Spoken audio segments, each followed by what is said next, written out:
Last question for you. So Teofimo, a couple weeks ago, Retired. then he unretired. Then a contract got made on Twitter with Devin.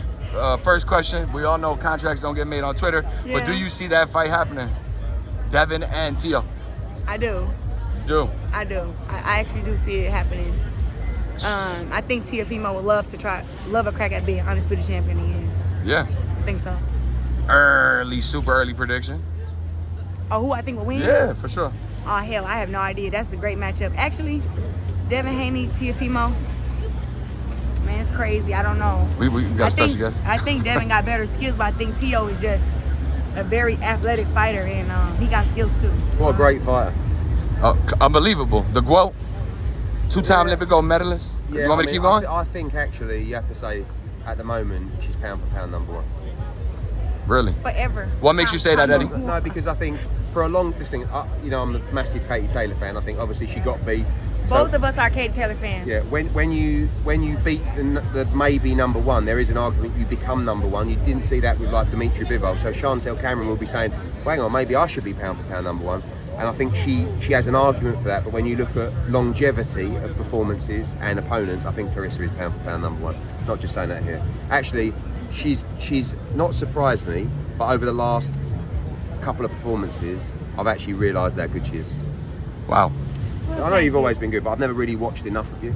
And I feel like one of the problems you have is the liquidity of opposition in your weight class. Do you know what I mean? Like, you've got great fighters, but you haven't got like 6 or 7 of them. So you have to keep going up in weight, going down in weight. Like, you've got Savannah Marshall. But that's the thing. At the weight class, I fight who number one. That's what I'm saying. Yeah, I mean, I fight number one or number two. And that doesn't change whether there's 40 fighters or rather there's 100. But what I'm saying is, you know, when you're like 126 or 130, like if you're Serrano, you can fight Alycia, Katie, Chantel, like you can fight a lot of different undisputed champions. Whereas at 168, you box Savannah Marshall. At 154, there isn't. She's the best at 158. Yeah, I agree. Yeah. Well, I think Shadasia Green is better. Against Savannah? Yeah. I think Shadasia beats Savannah Marshall. I think she's very good. Who do you think Claressa should fight next? I said to Dimitri earlier, I think she should say to Savannah Marshall's team, right, you need to pay me double the money to come back to England, or you need to do the fight in America. But she's won that fight. And to be fair, she came to England for that fight, that first fight, and she won the fight comfortably. It's not a fight that really excites me that much, but then when you look at her options, who else is there? It doesn't excite them because I told them about the whole knockout shit. Savannah ain't knocking out shit with the name Claressa Shields. It's not happening. It's not happening. She couldn't even drop me. And Savannah's she's about big as you, huh? Well, she's not 6'5". She about right here though. Congratulations on your SB. Something else. That's amazing. Something else. You know what I was disappointed about? What? I was there, right? I was really disappointed that they didn't make more of a thing. I think you felt the same as well, right? For boxing, like boxing or UFC. Yeah, because they done it was the announcement in the break, and it was all a bit like, oh, and also the boxing one, Claressa Shields. Like, I don't know, man, you should really be championing that, but there's a massive feud. I think that they kind of downplayed boxing this year for whatever reason, and downplayed MMA. It was all about soccer, basketball, and LSU. It's amazing show. If you ask me. Yeah. But I enjoyed it. I got my award the day before. Completely surprised. Right. Exciting times for women boxing. Like, to be the first woman to win an ESPY for Boxer of the Year against, we're talking about knockout artist Gervonta Davis. Best skilled fighter in the world, Shakur Stevenson. And Devin Haney, undisputed champion. I was shook. I didn't know that I would win. You deserved it. Yeah, and all the fans voted, so I'm happy about that. I'm a big fan. My guy. Right. And you know, he still owed me a sparring session. I asked him yesterday about that. Can you imagine the views? Yes, I could. Yeah. How do you think it goes, Eddie? What? How does it go? 30 seconds, I'm done. It'll be a body shot as well. I wouldn't even I'm gonna hit you right in the stomach. I don't know. I'll be like this, yeah. She'll just be like, boom, boom. I'm like, say Savannah and knock me out again. Do you know what I like most about you when you fight?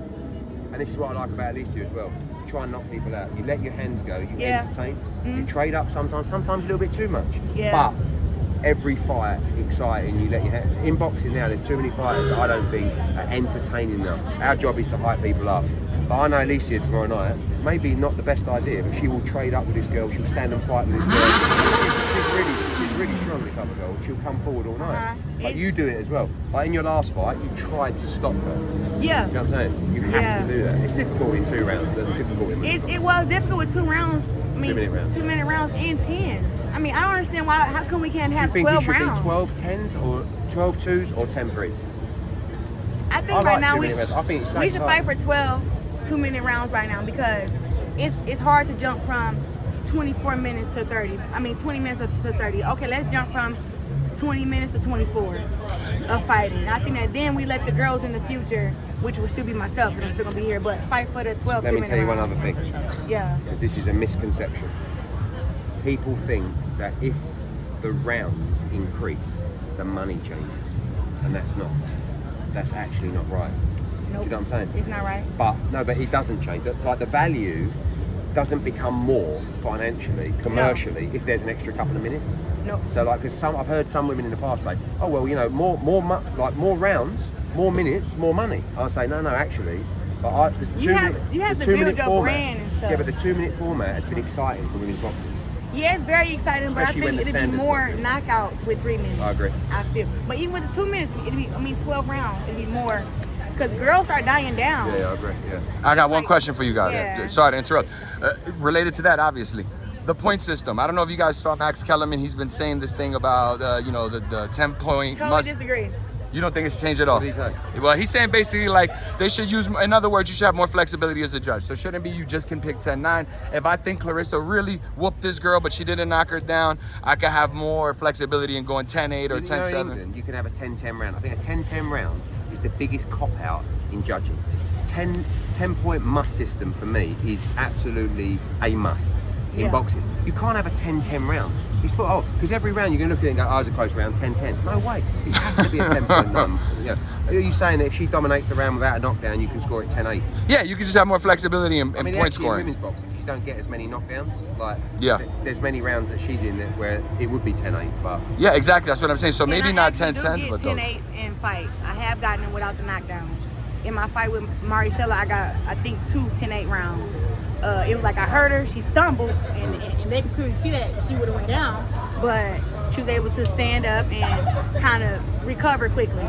So I won 10-8 rounds. Yeah, but what I don't like is, right, the disparity between scorecards. Yeah. So when she fought Savannah Marshall, you got 98-92 or whatever it was, and then 90, the one that gave it to Savannah, 90s. Nobody you won all 3, right? Yeah. Mm-hmm. Okay, so in some fights, you know when you get like 97-93 and then 97-93 the other way? It's like, how that's crazy. Can you score it 7 rounds to 3 and another judge has it 7 rounds to 3 to another fight?